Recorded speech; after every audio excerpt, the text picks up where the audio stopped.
And shares here. First of all, thank you so much for doing this. Oh, you're so welcome. You're so welcome. Thanks for being here. Lately, I've been thinking a lot about my purpose. I feel a deep longing for certain directions in life, but I'm not always sure where to go. So I just follow the path of Kundalini, hoping that one day all of this will make sense. The more the illusion falls away, the more I wonder, what is the reason for being here? It feels a bit like hacking a game. Once you see through it, what's the purpose of playing? I would love to hear your thoughts on this and how you found your way to a sense of purpose.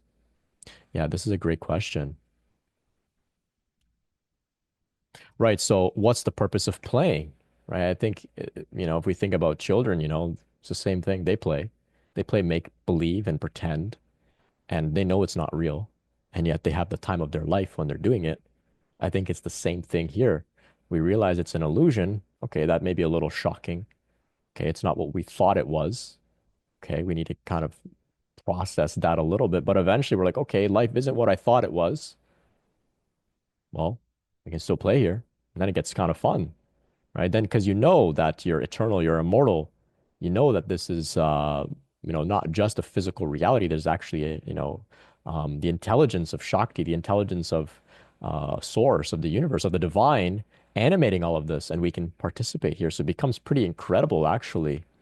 So it's not just like, oh, it's an illusion and it's all nonsense. It's like, yeah, it's an illusion. That's great. That's permission to be free and free from fear and to really embrace this experience here, right? That's where we find ourselves moving out of these intellectual approaches to our spirituality where we're trying to understand, is it illusion? Is it real? Is it emptiness? Is it form? Is it this or is it that?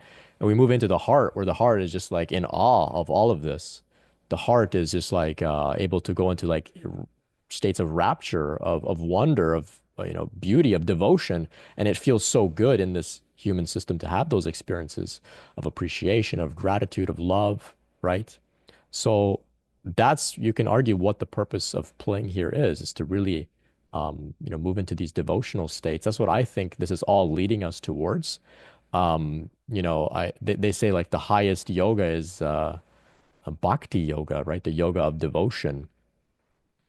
Whereas there's a yoga of knowledge, right? Truth. Okay, it's true that this is all an illusion. Okay, but that's not the highest yoga. The highest yoga is the yoga of devotion, right? Where we have an emotional experience in the heart and we play like children, right? Like children, right?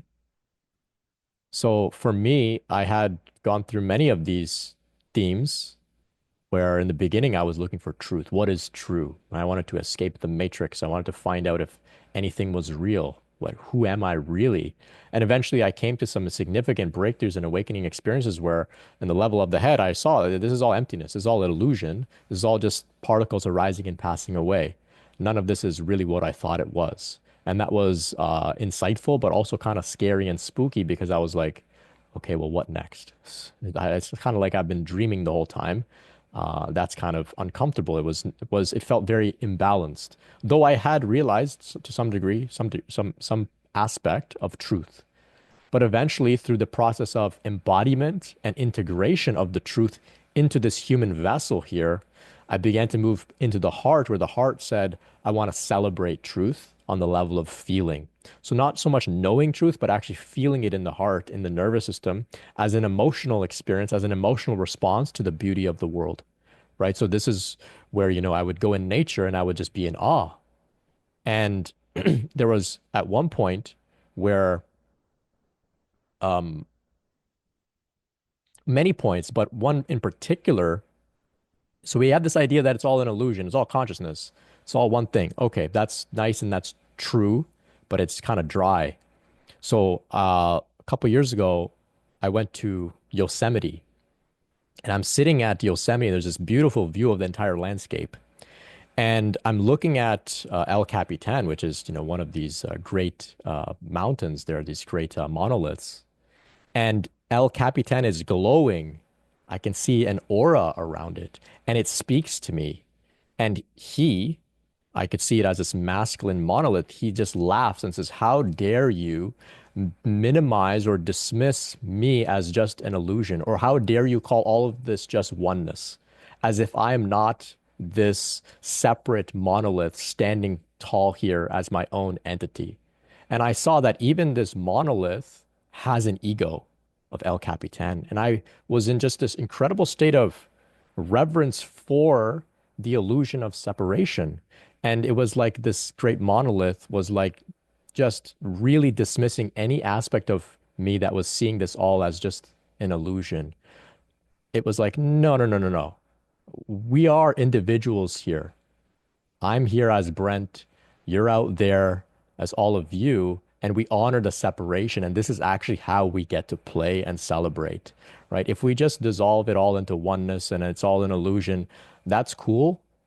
But what do we do with that? There's nothing to do with it. And so we return back into this world of separation, holding a little bit of the truth that it's all an illusion, but we put that aside and just like children play, right? They know they're not actually a pirate or whatever, but they still play and enjoy it in the same way.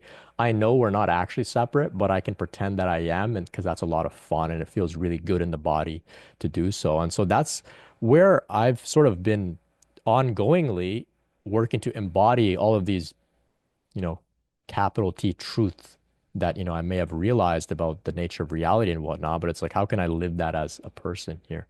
So I hope that can speak to you there, because that's um, a really important question. Yeah, and I was sharing this last night as well on the After Dark call. So within um, some traditions, Advaita Vedanta, they refer to the illusion in Sanskrit, they call it Maya, right? Maya, Maya, Maya. It's all Maya. And so people will say, oh, this is Maya. Your ego is Maya, your body Maya, the world Maya. It's all an illusion, as if it's like this dismiss it all. But actually, this is a very patriarchal, overly masculine, um, oppressive way of actually viewing the world. Because Maya doesn't just mean illusion, as in like nonsense or bullshit. Maya actually has the root there, Ma, which is the divine mother, and this is her dance. This is her dance that we're seeing. It's just that from a masculine perspective, we'll say, oh, that's just an illusion, like an optical illusion. No, this is the Divine Mother's dance. It's it's beautiful, and it's meant to be participated in. It's meant to be viewed. It's meant to be celebrated and enjoyed, not just dismissed as something that's not real, right? And so um, your entire your entire body system is Maya. This is the Kundalini Shakti process, the Divine Mother unfolding her dance within you. And so we don't dismiss it as just illusion. Not at all. Yeah.